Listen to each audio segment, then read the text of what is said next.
領域展開無料空所 Alright guys, I completed and I've basically beat Devil May Cry, the definitive edition, or DmC, the reboot version of Devil May Cry. I didn't hate it, honestly. I didn't hate it as much as I thought I would, because of kind of my thoughts were a little bit influenced by the fact that so many people, other fans of the franchise Devil May Cry, hate this game so much. But I'm gonna be bluntly honest with you guys, the gameplay for this game is amazing. It's fucking fun as shit to use all those weapons. And the weapons, like the gloves you can use to fight, the throwing shurikens you can do, the sword, the scythe, and like bro, and then you got what was the other weapon you had? You had the big shuriken. There was another weapon too, and then like it was the bit. I think that it was like another scythe as well. Where you like a different type of scythe? Where you like, well, no, I think one of them was like an axe sort of scythe that was like heavy weapon that you could swing down the ground. The other one was like an actual scythe that you just swing around and could take out multiple enemies at once. It was crazy. It was a lot of cool weapons in that game. Honestly, I had to get the gameplay alone and make this Devil May Cry game. Honestly, it's a good 8 out of 10. It's really fucking fun to play as Dante in this game. Like, it's fun as shit, honestly. But honestly, that's just one aspect of the game, but a very important one. That's very up there, honestly. 8.5. You know, it's like, it's up there. And I like I said, I usually don't like to try to go into the 0.5s, but I gotta give it to it. It's up there. Like, it's close to a 9 for me. It's really fucking fun to play Dante, use all those different weapons and techniques. You can combo. You can do so much in that.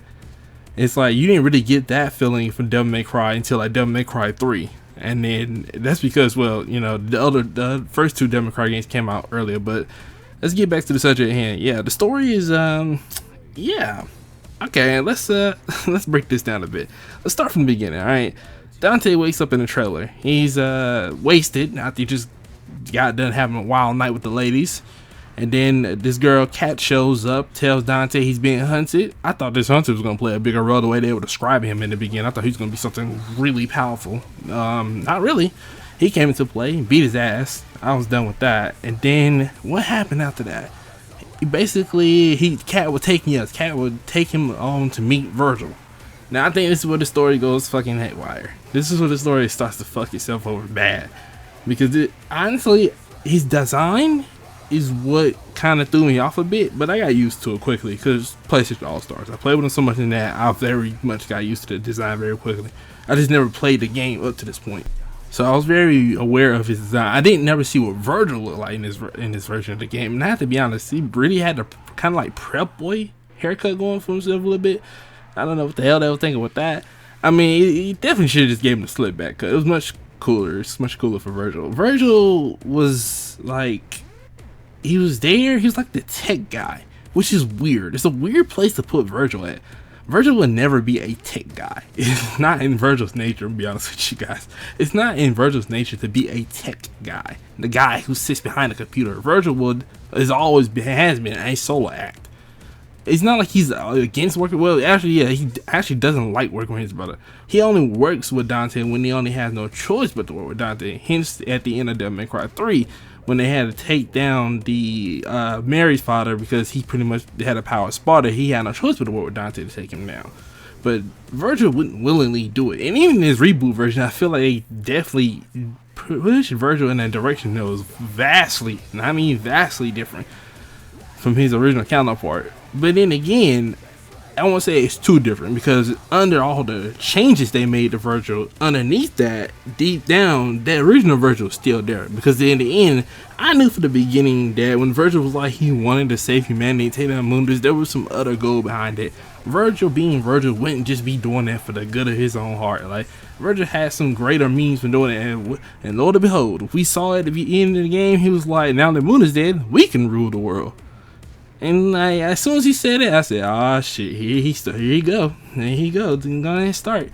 To be honest, I really prefer Virgil was gone ahead just being like portrayed him midway through the game. I think it should have been more interesting if it turned out that he was always under the control of Mundus, and they could have played into that, and it kind of used a little thing from like Devil May Cry 1, kind of mix it up a bit. It should have been like, yeah, they thought that Virgil was on their side, and the whole time he was just manipulating them. And then he also was kind of like Virgil was trying to fight for control for his own body back against Mundus. And it's like, it'd been cooler dynamic. And then it would have been like kind of similar to the original first game and then the third Devil May Cry game. I think they could have mashed those together and made something really different and unique. But overall, Virgil's fit is actually cold. Especially his fit is cold, man. I'm gonna be honest with you. The haircut's ugly as fuck. Him and Dante's haircut. I don't know what the fuck was it. I don't know what the fuck they were thinking with haircut. His haircut is god awful. I'll be honest with you, man. It's awful. And honestly, Dante's haircut actually grew on me over time. It is still ugly, but it grew on me. I just kind of got used to it over time playing him so long. And then you got Virgil's cut, and just like, yeah, man, I don't know. It's something about that prep boy looking cut. That shit ain't working for me, bro. That ain't it, bro. I ain't got no aura to that, bro. That shit is weak and it's lame. It don't fit Virgil, bro. Virgil was supposed to be cold, bro. This man was not using his sword for like the entire game until the end. Even when it come down to the battles within the tower, it was like Virgil just not using swords. This man just kept using guns the entire time. I'm like, damn, Virgil, are you Virgil or Dante? Like, I'm not kidding. Like, I'm not saying that Virgil can't use guns. He's used guns before, but like, damn, I ain't see him pop up in that sword not even once. He looked like he about to use it, but like every time he about to use it, Dante pops up. I'm like, bro. Like, the game's doing this on purpose. Like, they trying to make it seem like Virgil can't use a sword, but like, I know Virgil can use a sword. There's no way Virgil's just not able to use a sword. And then you have that whole thing going on. Then Cat is an interesting character. And then they dropped that bombshell on us with her backstory. That was pretty dark. And then we have that going on, and we see the little like sibling, I don't know, kind of like good, well, I won't say sibling, kind of like good friendship built between Cat and Dante when he got his memories back. Dante remembers his past. And also, let's talk about that.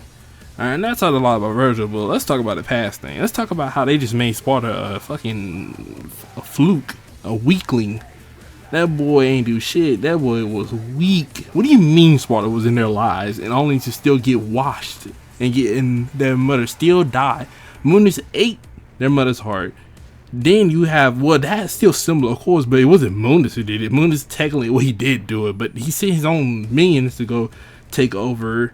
They to go take down and hunt Sparta's family down and basically try to kill the kids and the mother and all that. But in this game, it's basically like he showed up, but he was already on Earth. That's my whole thing about this. Mundus is already on Earth, guys, in the beginning of this game. So the gate's been open this entire goddamn time. And basically, and the Virgil was just kind of doing whatever, hiding in the shadows. And then Dante was like not giving a fuck, which honestly is not that it's not like that surprising. It fits Dante to not really give a fuck, considering this is beginning Dante. This is equivalently like Devil May Cry 3. It's supposed to be like this Dante just finding out a lot about himself and what he needs to do and how he needs to do it.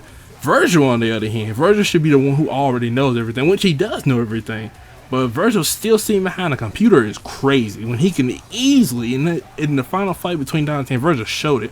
He was more than strong enough to go into the actual tower or take down some of those like bosses and shit like that. Was like mind controlling people.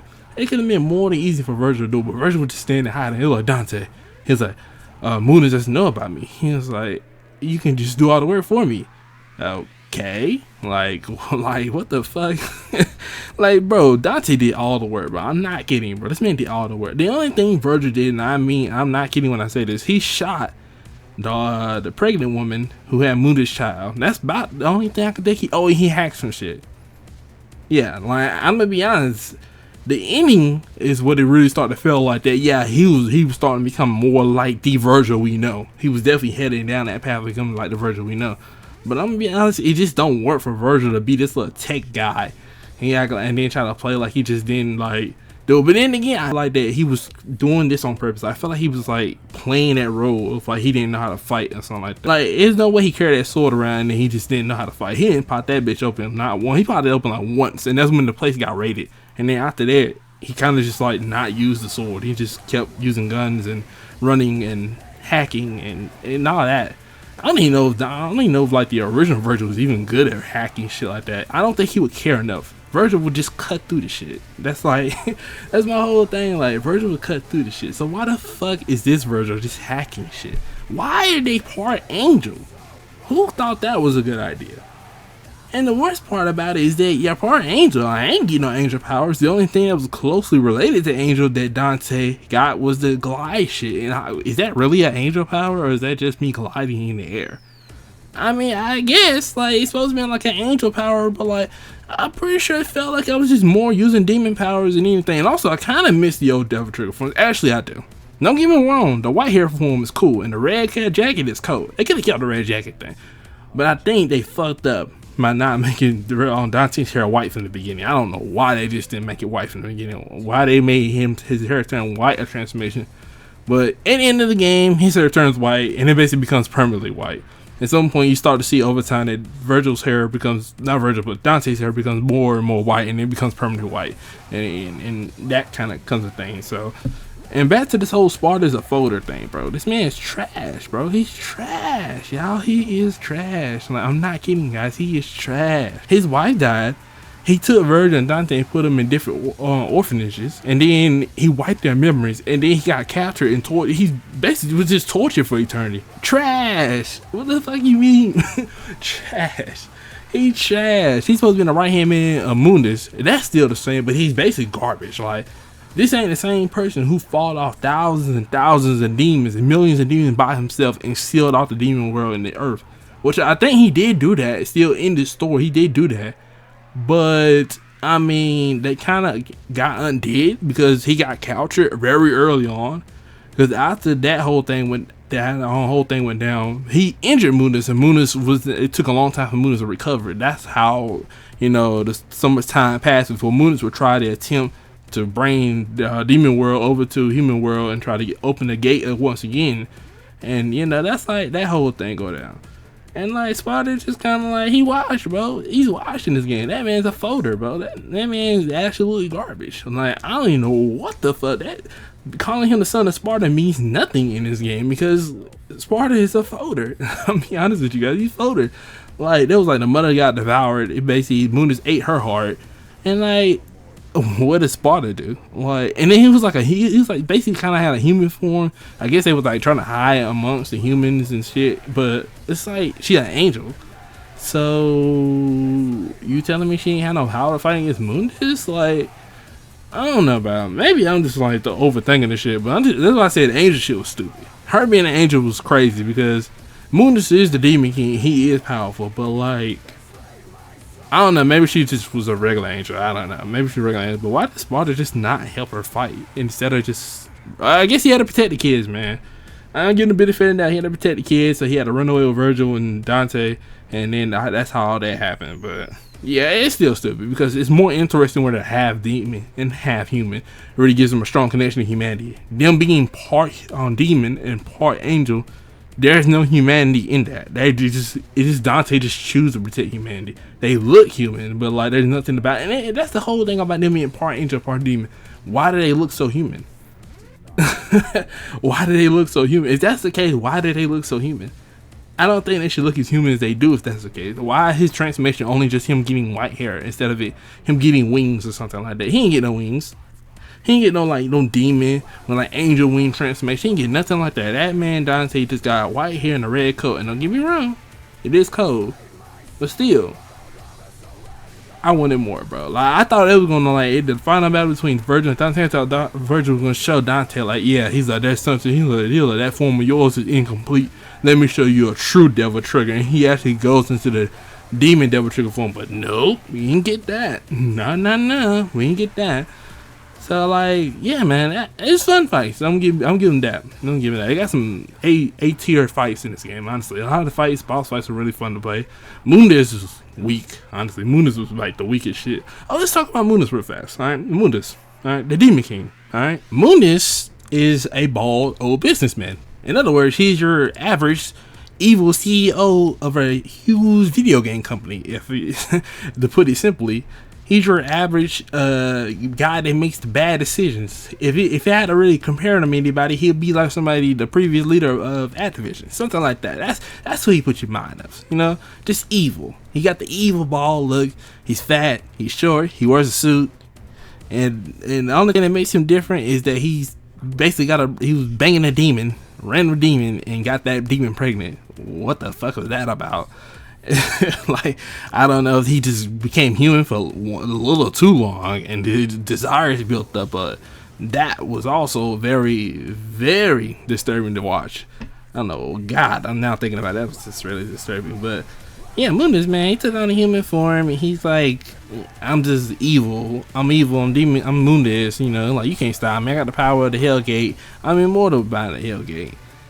And like, he just kind of sat there in the tower this whole time. He was like, yeah, you know, my minions can take care of it. And then you would think he would have came out completely after we killed his child, after Virgil killed his child. But nah, he sat in the tower. He was like, I gotta protect this Hellgate. I'm assuming he just regains composure because he didn't want to leave the Hellgate unchecked. But yeah, and then he kind of like, Mundus he was okay.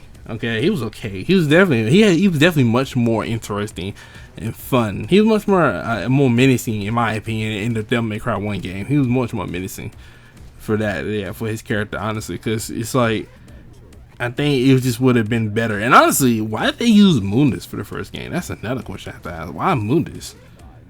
If they're basing this off Devil May Cry 3, which it is, because they literally did a little reference in the beginning of the intro game where like Dante's original hair was put on him, and Dante was like, as if I'll ever wear that. Like, okay. And yeah, so why are they using Mundus? Is this supposed to be like a reflection of Devil May Cry 3? Why are they using him? I get it's a reboot, but still, like, why use him as the first villain? He's the Demon King. You should build up to that. Why would you use him? It would be more interesting, like I said, to have him like it did in Devil May Cry 1, where he was basically had Virgil as a puppet at that time, and then that whole thing could have played out. But then again, they may want to put their own spin in the story. I give them applause for trying to do their own thing. I don't hate them for it, honestly. I respect them for trying to spin the story in a way that still respects the original story, but they deviated too far. They tried to do too much of their own spin on the story to the point where some characters were unrecognizable. Like Virgil was one of them. Virgil was down there a whole nother character, because what the fuck was he doing to half the game? A washed up individual carrying a sword, a bum. And call him like he is. He's a bum. He's a bum until the last fight between him and Dante, and that's when he decided to lock in. That's when he decided to stop popping that sword out and cutting through real fast all of a sudden. And that's what kind of bothered me a bit too. Why did he learn how to use the sword all of a sudden? He didn't use it up to that point. Did he not use it the whole time? He just chose not to use it? Was he just trying to hide his skills or something? Like, what the fuck was the deal with that, bro? Virgil would never cared about some shit like that. He would have showed his power and showed absolute authority. You just would have did his thing and kept pushing. Like, if you stand in his way, you get cut down. Simple as that. I got so much shit to say about this game, and honestly, I don't want to make this video too long. I really don't, guys. I really don't. But that's a lot in my head right now, circling. I just got done beating the game, so that's a lot in my head. Maybe I should let things process a bit, so I'm gonna keep it a little short. All right, simple. All right, Dante's cool combat, great combat actually. When it comes down to the original Devil May Cry games in this combat in this game definitely is superior to Devil May Cry 1, 2. Damn, almost 3. I'm not gonna lie to you guys. Pretty much it's better combat than 3. I'm gonna be honest with y'all. It might be a hot take, but it's better combat than 3. I love the styles like the Royal Guard and all those cool styles like that in Devil May Cry 3. But the weapons in this game are just too much fun. So it's definitely better combat than 3. Devil May Cry 4. Devil May Cry 4 got it, honestly. Well, I ain't gonna say that. It's kind of close, really kind of close neck and neck. Because they have, like I said, it's so many weapons in this game. There's so much fun you can do, so many combos you could chain into. So it's like, it's a lot of fun, really a lot of fun. Also, another big gripe I had to mention into this: where the hell is Lady? Why are they not using Lady or Trish in the story? Well, in the context of it all, it don't even make sense to use those characters because they wouldn't exist. Okay, well, we don't really know which point this is, but it's supposed to be Devil May Cry 3, kind of like point in time for this reboot. But at the same time, we got Mundus as the main villain, so he's a Devil May Cry 1 villain. So, like, I'm not sure how. I guess I can kind of understand why they use Cat. Cat is cool in her own little way, even though her story is like really sad. But I still would have preferred that he just brought back Trisha Lady. Hell, they could even use what's her name from Devil May Cry 2? Fuck, Lucia. All right, I just remember her name, Lucia. They could have just used Lucia if they wanted to really like trying to bring someone in. But bring someone in, you know, kind of cool, want to really fight, who could really hand-to-hand combat. I think that just the appeal of like Trish and Lady is that they're really badass. Like they can use weapons and they can fight in their own little way, distinct, whether they're human or whether they were a puppet or used to be a puppet or a demon, you know, it don't matter. They're cool. They're very cool in their own way. Cat is there. Cat does her role as like helping Dante out. She's really smart. She's really like, she contributes a lot. It's not say she's useless in it. She contributes a lot. She just don't have that same cool factor as Trish and Lady do. If you get what I'm saying, like she opens portals, she can go to Limbo and back, but it's like she can drift, and you know she can leave her body and drift as she see fit to Limbo. But I mean, like when it comes to actually fighting, she doesn't really do well. But I guess in its own way, it works because it's like Dante's on the field, he's really strong, so I guess you can have him on the field, have her like as the Oracle in Batman sort of case, you know, like kind of sitting in the back, giving out information, telling her everything that needs to be known. So I think it works for her. It works for her to play that little position and role. All right, but yeah, back to what I said about the whole. Let's wrap this. Let's wrap this up because I got a whole bunch of shit. I got other shit that's popping in my head I need to say, but you know, we ain't gonna go too deep into all that. Virgil. Yeah, right. I ain't gonna lie, he a bum. Fuck it. He a bum, bro. It's no denying that, man. He a bum. Actually, I still gotta play the little Virgil, like, downfall shit, so I gotta see what that's about. So, you know what? We'll reserve judgment on that. I might make another video, like, talking about it. We'll reserve judgment. So, I give Virgil benefit of the doubt right now. He's alright. Cat's cool. Who else? The villains are really cool. I think the villains are really interesting, like especially the news guy, the guy who's basically powers like using the media against Dante, and then trying to using that as his power. And also you have like the succubus, which is very fighting a giant, disgusting demon baby was definitely interesting too. And then you have Mundus, and then because after that, I think that's it. You got disgusting demon baby. Then you have the news guy, then you have who we fought again? Oh, the hunter. The hunter was definitely interesting, but all of them was kind of, their patterns were really predictable though. After you like see their patterns like the first 2 or 3 times, just like, and like the first 2 times really, you kind of can guess what they're gonna do next after that. So I do say they lack variety and unpredictability when it comes down to their way their moveset is compared to like the original bosses in the game. But I give Devil May Cry, the definitive edition, I give this applause because it don't make me fight the villains fucking 3 times in the game. So that's already a point above Devil May Cry 4. Yeah, I'm looking at you, Devil May Cry 4, for making me fight the same villain 3 fucking times. I'm not forgetting that, bro.